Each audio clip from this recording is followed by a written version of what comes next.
Okay, so we are in Psalm 130 today. So we are closing in on the finale of this series of Psalms, or pardon me, songs of ascents, songs that would have been sung as a part of going to worship in Jerusalem. So this is part of the middle of the fourth trilogy of Psalms now. So we just have a handful of Psalms to go. Psalm 134 is the last one in this series. So you can still be praying for what will be taken up after that. I'm hoping to do maybe another book out of the New Testament. But anyway, we'll see how we go with that. But so we're looking at Psalm 130 today, which is actually a psalm that I preached on in the church back in 2017, I think it was. So I was on January 1st. I remember doing Psalm 130 in the morning and did Psalm 84 in the evening. So, but I've read some more bits and pieces about it, so I have a little bit more to look at today. But basically, how this psalm starts off is from out of the depths, I cried unto the Lord. So let's look at this psalm. We'll read it in its entirety. Again, short psalm, only 8 verses. And it says, "Out of the depths I have cried to you, O Lord. Lord, hear my voice. Let your ears be attentive to the voice of my supplications. If you, Lord, should mark iniquities, O Lord, who could stand? But there is forgiveness with you, that you may be feared. I wait for the Lord, my soul waits, and in his word I do hope. My soul waits for the Lord more than those who watch for the morning. Yes, more than those who watch for the morning. O Israel, hope in the Lord, for with the Lord there is mercy, and with him is abundant redemption, and he shall redeem Israel from all his iniquities." So one thing that's interesting about some of these psalms is that there is a repetition of words or phrases that occur in quite a number of them. So like in verse 2 there, it talks about, Lord, hear my voice, and let your ears be attentive to the voice of my supplication. So that word voice is repeated. There in verse 5, it talks about, I wait for the Lord, my soul waits. And there in verse 6, it says, more than those who watch for the morning. Yes, more than those who watch for the morning. Then in the end of verse 5 there, it says, and in his word I do hope. Verse 7, O Israel, hope in the Lord. And then at the end of verse 7, there's, with him is abundant mercy, or abundant redemption. And verse 8 says, he shall redeem Israel from all his iniquities. So, and even the word iniquities is repeated there, verse 3 and verse 8. So there's a lot of sort of repetition of themes, and when you bring all these together, it gives you a bit of a story of what is happening. So what we're going to do here is just look initially at a brief outline of the psalm, which is basically divided up into 4 parts, 2 verses each. The first 2 verses have to do with going from death to life, and let's get myself together here. So because it's talking about coming out of the depths, and the Lord hearing that and raising him, really. And verse 3 to 4, it's talking about from guilt to forgiveness, because in those verses it says that, if you, Lord, should mark iniquities, O Lord, who could stand? But there is forgiveness with you, that you may be feared. So somebody is really standing, as it were, in a courtroom, and guilty of charges put to him, but with the great judge, who then becomes the forgiver. We'll look a bit at that. So obviously, these things are going from one extreme to another, from death to life, guilt to forgiveness. Next one is from darkness to light, verse 5 and 6. I wait for the Lord, oh, my soul waits, and in his word I do hope. My soul waits for the Lord more than those who watch for the morning. So these would have been an allusion to shepherds, waiting for the morning light, or those that were on a wall of a fortress, waiting for the morning light to come, so that they could, see properly. Because obviously darkness back then was like really dark. There was no street lights. At best at nighttime you may have had moonlight or starlight, but when it was dark, it was pitch black. So. And then the last four verses, or last two verses, sorry, 7 and 8, have to do with going from bondage to freedom, because it says, "O Israel, hope in the Lord, for with the Lord there is mercy, and with him is abundant redemption." So, that would obviously indicate that if somebody needs to be redeemed, they were in bondage, in some sort of slave market, and were being sold. But the Redeemer came and purchased them out of that bondage. So, and the thing that sort of creates all this difficulty, all these very negative things of death and guilt and darkness and bondage, is the thing of iniquity and the thing of sin. And then when God gets involved with that, God is the only one that can bring life. He's the only one that can forgive. He's the only one that can bring not only light, but sustainable, everlasting light, and bring true freedom. And so it's a great thing of what the Lord does in this particular passage. So, but we'll look first at this death to life thing. And I want to look first of all, out of this phrase here at the very start, out of the depths, and what it reminds me of is the Chilean mining accident back in 2010. And that happened. It took place on the 5th of August 2010, and it didn't get resolved. The miners weren't rescued until the 13th of October. And what happened was that a mine in Chile, which is that big, long, skinny country down the Pacific coast of South America. I forget what sort of mine it was, but anyway, there was tunnels into the sides of hills and so on, and it was quite a complex mining system. And anyway, there was a collapse of a tunnel, and there were miners that were then trapped and could not be got at. And from the 5th of August 2010 until the 22nd of August, they really didn't know whether these men were dead or alive, and they really had no idea. They had an idea of where they were potentially, but they had no communication with them. So you can just see that for like 2.5 weeks, they were not in contact with these people and didn't know. So they were doing exploratory drilling with a drill bit, which was about maybe 6 inches in diameter, and got down to the pocket where the miners were located. And so the drill bit basically came into their pocket, and where they had air and had some food and some water, and they saw this bit coming down, and so they scrawled on a bit of paper, as you see there, in Spanish, "We are fine in the shelter, the 33 of us," and they became known as the 33. And there's some very interesting documentaries about this whole rescue operation that takes place.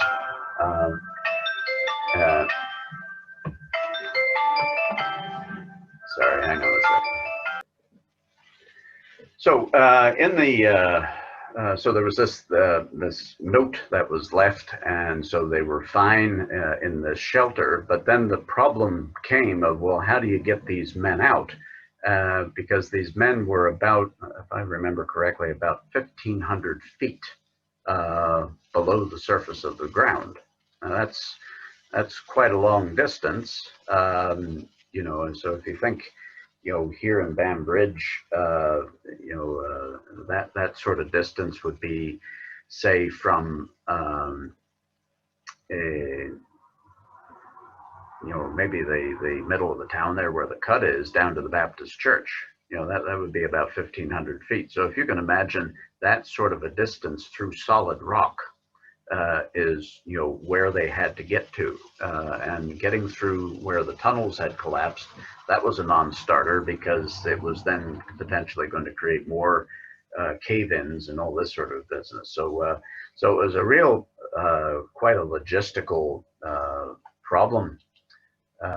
But they were 69 days underground, and after the 22nd of August, they were able to then pass food and water and medication, and even like little PlayStation portable things, and all kinds of bits and pieces, down this little hole to give to the men while they were trying to figure out how to get them out. So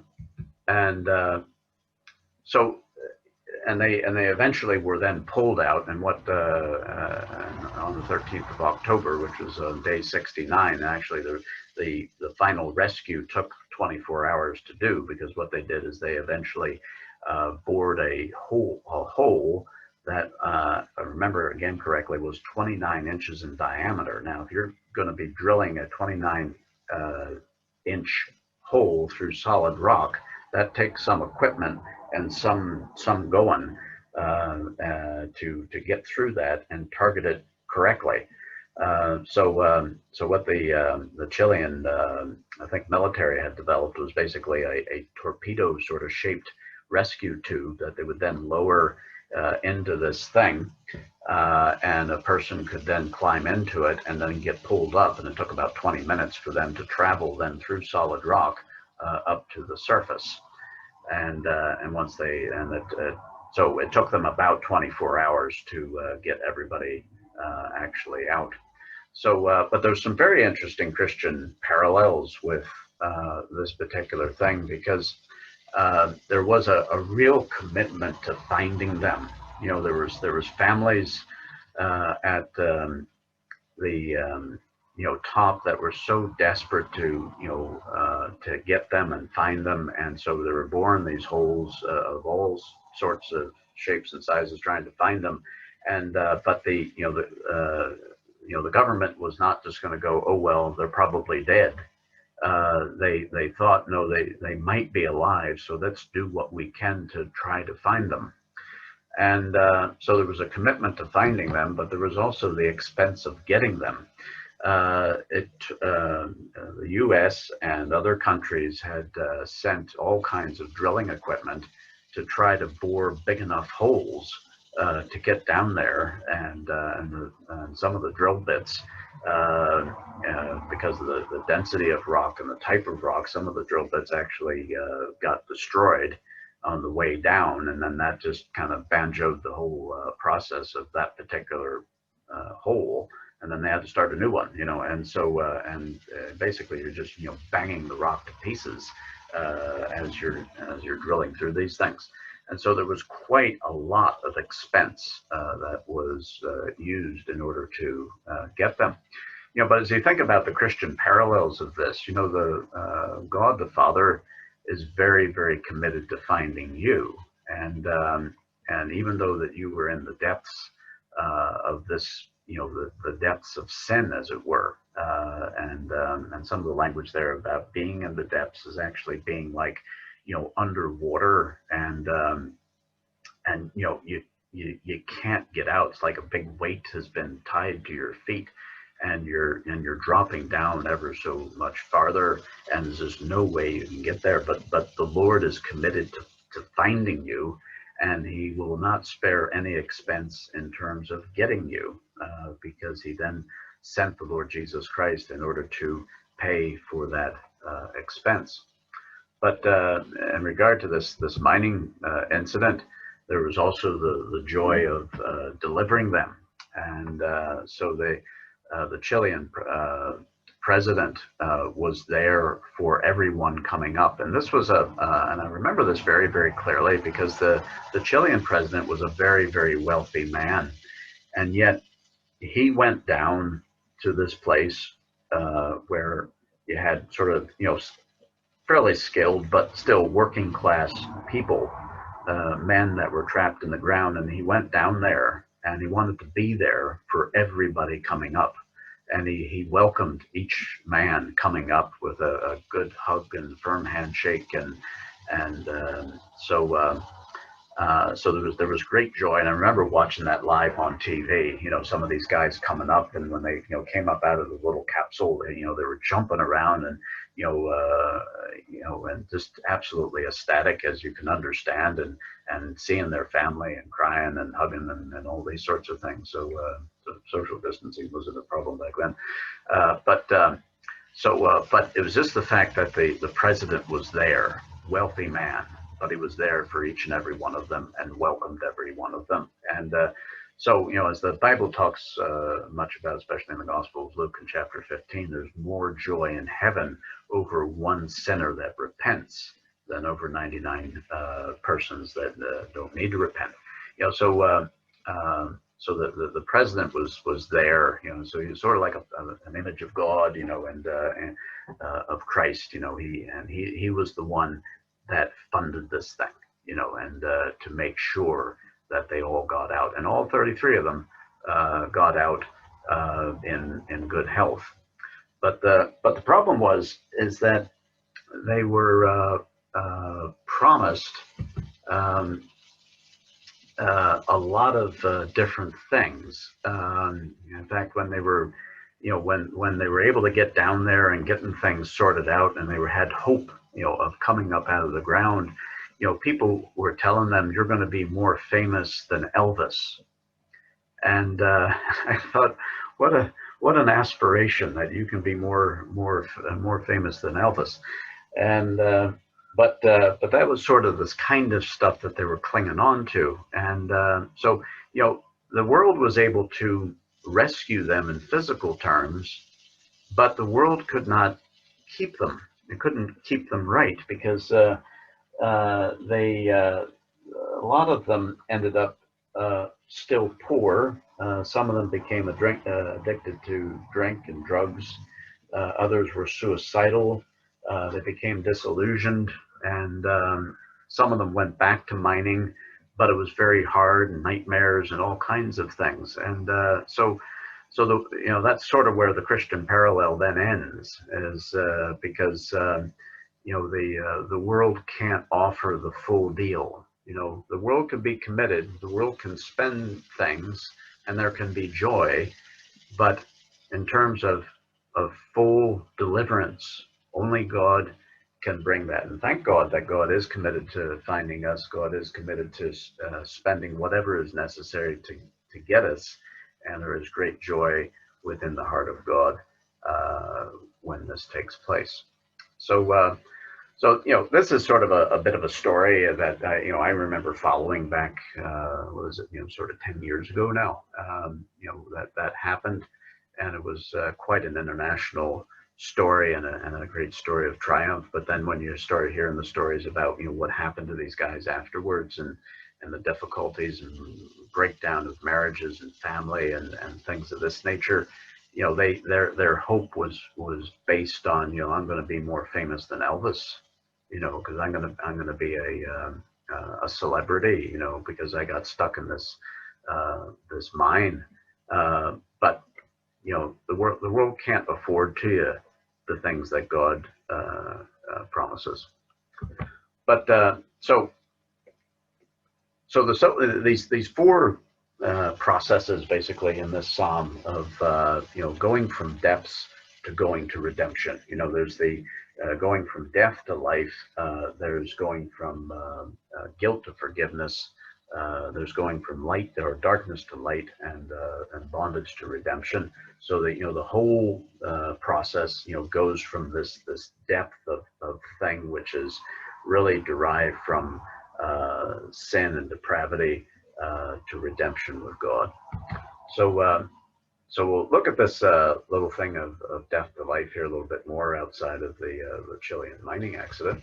But what happens really at the outset here is, you know, out of the depths I have cried to you, O Lord, Lord, hear my voice. You know, he's really very much at the end of himself, and because he knows that there are no resources within him that will actually deliver him. You know, his ankles are tied to a big fat heavy block that's, you know, sinking him ever farther into the you know, the depravity of a godless life, as it were, that's going to end up in a lost eternity. But he realizes that he can't save himself. And I always remember a woman I was talking to down south who said to me, well, you can't be saved until you know you're lost. And that's very, very true. And in fact, in my father's testimony, he would say there was some gospel meeting that he went to back in 1961, and was told very clearly that he needed to be saved. And then he went out and had his 1961, I think, Dodge Dart station wagon, and my mother, his wife, and my brother, who was born at the time, and said, and had a good job, and said, well, saved from what? I have it made. You know, so it wasn't then until 1977 that God got a hold of a lot of us and saved our souls, and that was because we came to the end of ourselves and we realized that we couldn't save ourselves. So but the wonderful thing in this passage is that you're not just at the end of your rope, but that the Lord hears and gives undivided attention, because the scriptures say, you know, Lord, hear my voice, let your ears be attentive to the voice of my supplication. And so, you know, that's you know, to me, to realize that God is not only prepared, but does, you know, give me his ear. He listens to me, and he gives me undivided attention, I think is a remarkable thing. You know, so only God can do that. You know, you can't give undivided attention to anybody for eternity. That's not possible. I mean, you might be able to give somebody undivided attention for 5 minutes, you know, but then you have to go and move on and do other things, you know. So we can only do and think about, you know, one thing at a time. So you know, whereas God in his eternality, you know, and the fact that he is infinite in every way, is then able to give undivided attention to you forever. So so, you know, so God is always there to hear. He is always there to listen, and not just listen, but really to raise us up out of the depths. You know, just as we you know, thought about there, you know, that he is committed to us, that he spares no expense, and there is great joy in the heart of God to even do this. So, and the Lord then points to why we are in the depths, because you know, it's not just the fact that that God, you know, listens to our voice, he's attentive and all those kinds of things, but there is a why of why that is so. There's a why in terms of why we're there. You know, why are we in these depths? And so that then leads on to the next thing of going from guilt to forgiveness. And so and really this is more of a kind of a courtroom scene of conviction, because it says there in verse 3 and verse 4, if you, Lord, should mark iniquities, O Lord, who could stand?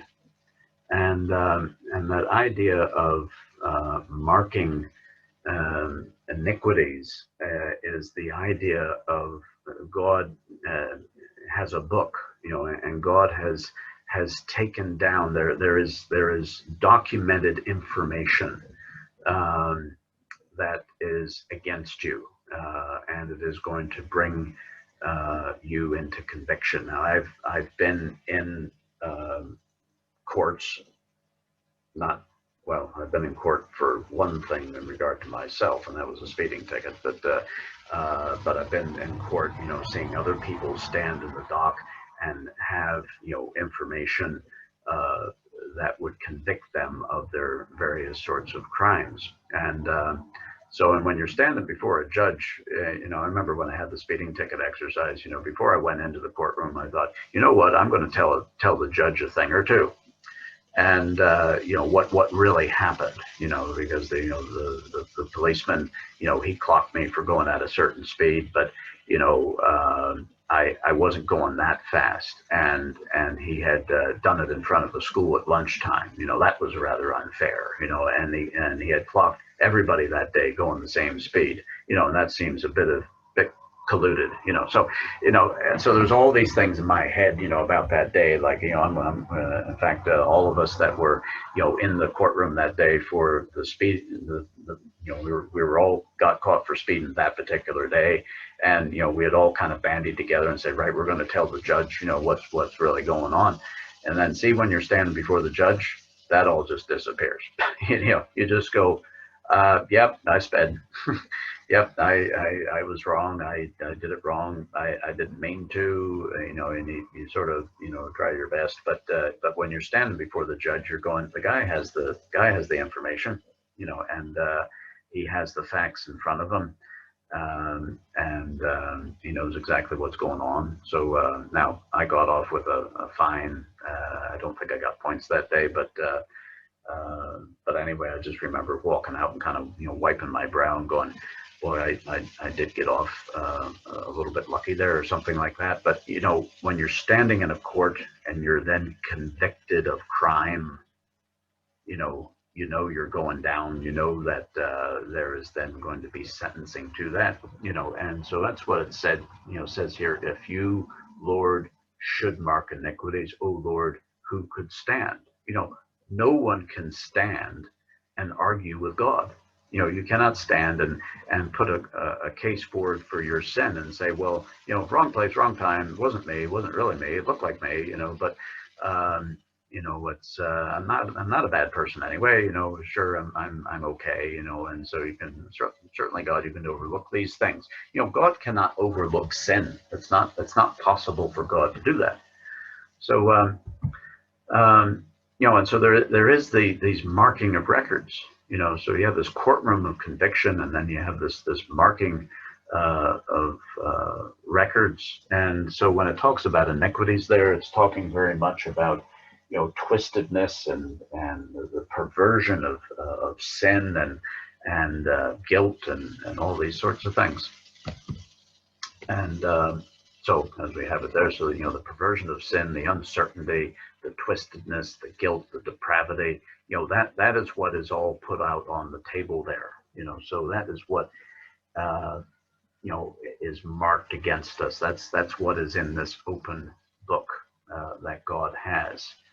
But then verse 4 comes along, and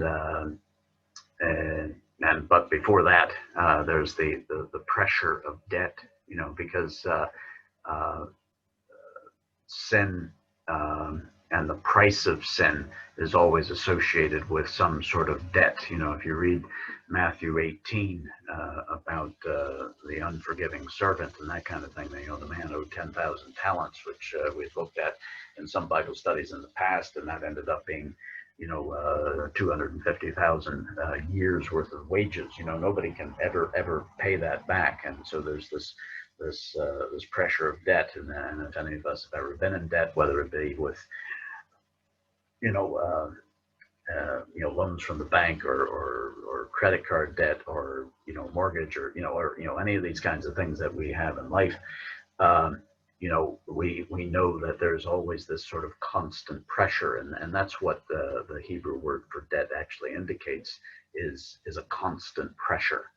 But God alleviates that through forgiveness, and so that's what it says there in verse 4. But there is forgiveness with you, that you may be feared. So there's forgiveness with God. God doesn't excuse us. He no longer holds sin against us.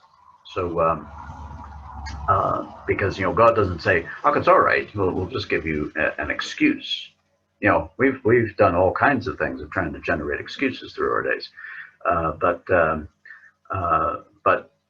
those aren't any good. So God, in order to forgive us, the debt has to be paid, and then He then is able to say, "Well, then I no longer then hold this sin against you because it is paid." So there's a big difference between excusing and forgiveness. So we have that aspect here. We have from death to life, from guilt to forgiveness, and then we move on to where it talks about from darkness to light. So that's verse 5 and 6. And I wait for the Lord. My soul waits, and in His word I do hope. My soul waits for the Lord more than those who watch for the morning. Yes, more than those who watch for the morning. So we wait, and waiting for us, especially in this day and age, is somewhat difficult.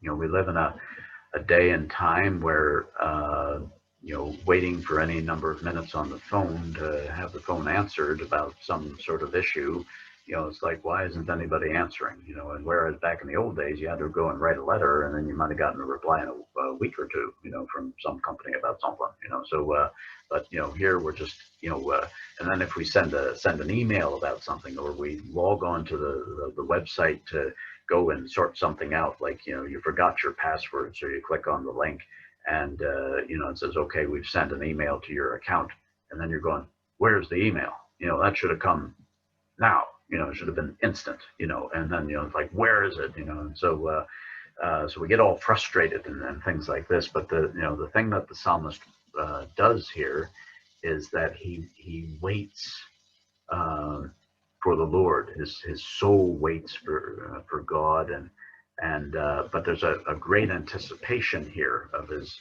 hope and his waiting. Because that's what he does. He hopes.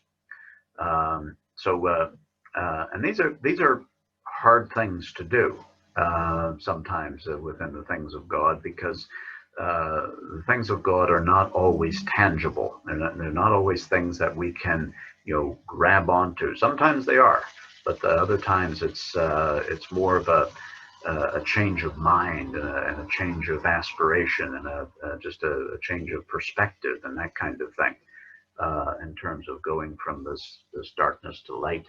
And but as it says there in verse 6, my soul waits for the Lord more than those who watch for the morning. So it's again this idea of a watchman on a wall that's been there all night, and he's waiting for the sun to come up, because when the sun comes up, then there's brightness, and nothing can be hid from the light of the sun. And or it's like a shepherd who is up all night, watching his sheep to make sure that the wolf or the ravenous animal, does not come, after the sheep. But he needs to stay alert. He needs to stay awake, and he's there at the door of the sheep pen, to make sure that there's not somebody coming or some animal, trying to get in. So he has to stay up. But when the morning comes, it's good. Because then you can really see things. Because when you're operating in the dark, especially the way our eyes are constructed, I don't know if you've ever noticed, if you're lying in bed at night, if you try to look at sort of the shadowy things around your room, stuff that is immediately in front of you is not very discernible, whereas on the edges of your eyes, you can see things a little bit better, for lack of a better term. But that's because the edges of your retina and your eye are more adept to dealing with light and darkness, because there's cells there that are better at nighttime vision. So it actually picks up a lot better on movement and that kind of stuff. Whereas stuff that is right in front of you, there's not too many of those sorts of cells that deal with that. They're the color cells, and they deal with high resolution. And so that's why it's a bit of a black hole that's right in front of your vision at nighttime. So I also play a little game with during the night. I look at the clock and look at it with one eye, and then I try to look to the side of the clock to see when the clock's going to disappear, because there's actually a blind spot in your eye that's a few degrees off. So if you're looking at a particular dot, of light, say like your clock or something like that, there is a place where that light will actually just go away. It'll just disappear. So, but you have to do that with one eye closed, and it helps you to see where the blind spot is in both your eyes. And both of our eyes have blind spots. It's where our optic nerve connects to the back of our eyes. But because the blind spot is different on each eye, that's not right in the center, your eyes then do a bit of what's called interpolation, and basically takes the two images that your eyes are generating that you look at and sort of meshes them together and then fills in the blanks. But it kind of does that mathematically. So we don't really see that. We don't really notice that, but there are certain little exercises you can do to identify your blind spot. But anyway, I always like thinking about eyes and how they work. But it's great, when God has really designed us not to operate in darkness. He has designed us to operate in the light. And when we were doing our study in First Thessalonians, we talked about, we are no longer children of the darkness. We're no longer, children of sin and depravity. We are now children of light and children of, the truth. Those who get drunk at night. Those who sleep at night. Let's not be, like the children of darkness that operate in the shadows and operate in the darkness, because since we've been redeemed, we can now operate in the light. So we can now wait. We can now certainly hope. So, but the word for hope is a wonderful word, and for those of you that have been around in the Bible study for some length of time, we have talked about this word. It's probably been a couple of years, but it is the Hebrew word yachal, and so you can see. I'll get my little pointer out here, and so you can see the first letter there, which is the yod. Now it looks like there's a little bit of a T sitting underneath of it, but that's the smallest letter, yod, and that is a picture of a pointing hand. These little lines and stuff down at the bottom of the word, those are the vowel pointers, so those help with your pronunciation of it. And then this middle letter here is the Hebrew letter chet. So it's a guttural H, as opposed to the word hey, which is a slightly different thing. But anyway,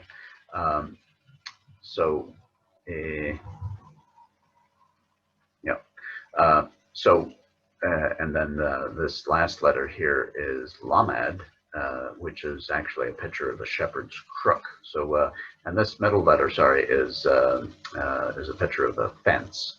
So, so what you get then when you string all this stuff together is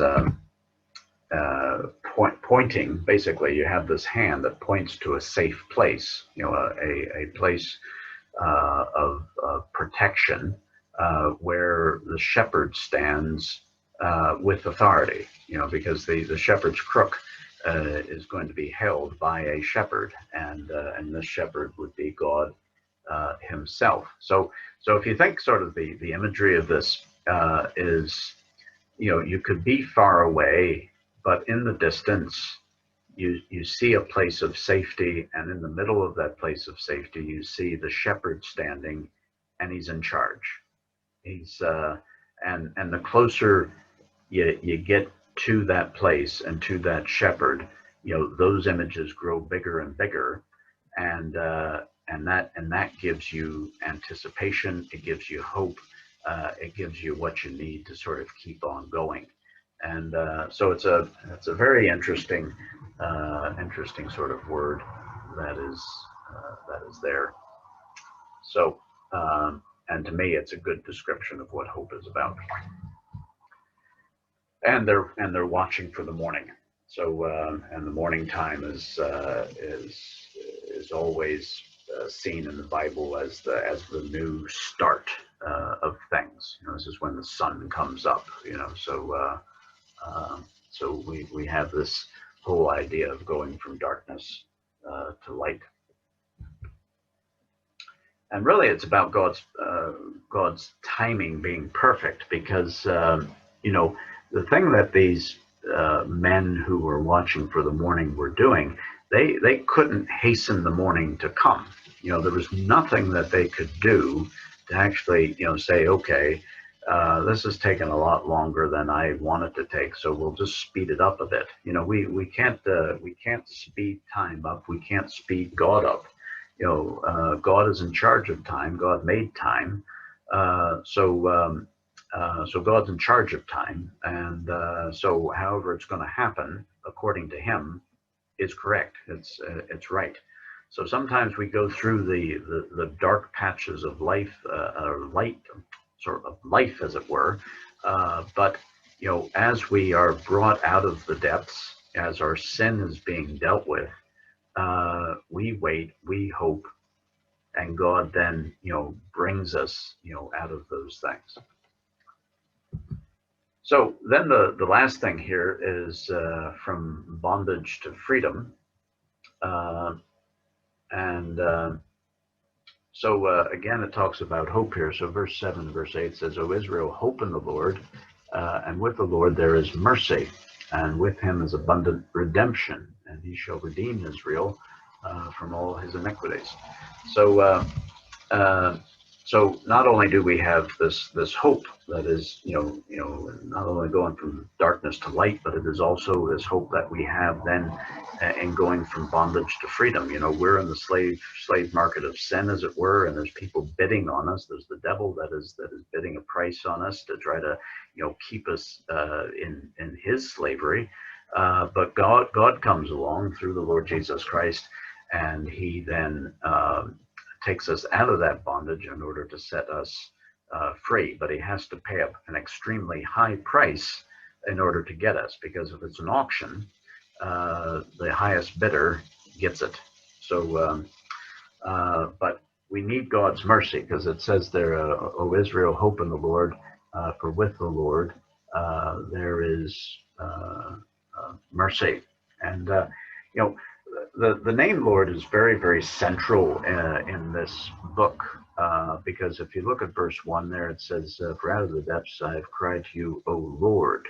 Okay, and so we have and all caps there, so that is the personal name of God. So that's there in verse 1 and verse 2, or sorry, not verse 2, that's a different word for Lord. Verse 3, so there's if Lord you should mark iniquities, and verse 5 it says wait for the Lord, and then in verse 7 there it talks about Israel hope in the Lord, and with the Lord there is mercy.